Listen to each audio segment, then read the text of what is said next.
بسم الله الرحمن الرحيم، والصلاة والسلام على رسولنا الكريم وعلى آله وصحبه وسلم تسليما كثيرا. فضلا وليس أمرا، نرجو الاشتراك معنا في القناة. أما بعد، فقصتنا لهذا اليوم بعنوان جزاء الخيانة. حظر الحاكم بأمر الله بمصر على النساء الخروج من منازلهن والاطلاع من سطوحهن ودخول الحمامات، ومنع الأساكفة من عمل الخفاف لهن، وقتل عدة نساء خالفن أمره في ذلك.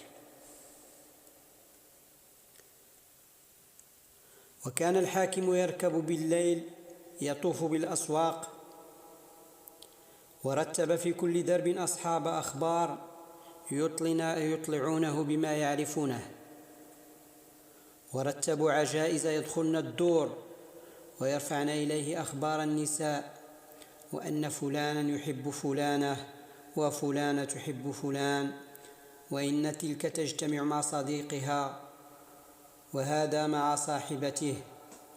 فكان أصحاب الأخبار يرفعون إلى الحاكم ذلك، فينفذ من يقبض على امرأة التي سمع عنها مثل ذلك، فإذا اجتمع عنده جماعة منهن أمر بتغريقهن. واتفق أن مر قاضي القضاة يوما ببعض المحال، فنادته امرأة من دارها وأقسمت عليه أن يقف لها، فوقف، فبكت بكاء شديدا وقالت: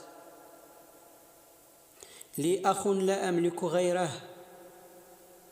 وعرفت أنه في آخر الرمق، وأنا أقسم عليك إلا أمرت بحملي إليه لأشاهده قبل أن يقضي نحبه.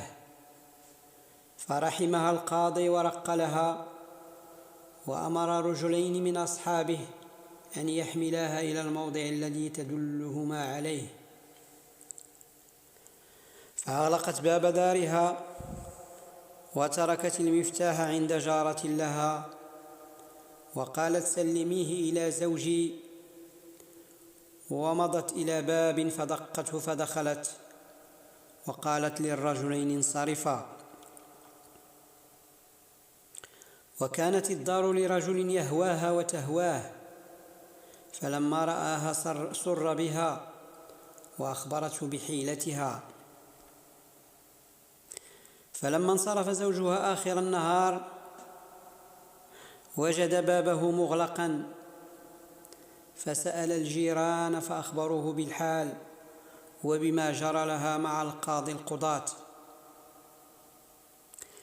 فدخل إلى بيته وبات في أقبح ليلة، ثم باكر في غد إلى دار قاضي القضاة وقال: أنا زوج المرأة التي فعلت أمس ما فعلت، وما لها أخ، وما أفارقك حتى تردها إلي. فركب قاضي القضاة في الحال، واصطحب الرجلين اللذين أنفذا بهما مع المرأة حتى يرشداه إلى الدار، فوجد المرأة والرجل نائمين في إزار واحد على سكر، فحمل إلى الحاكم، فأمر بأن تحرق المرأة وأن يضرب الرجل 1000 صوت.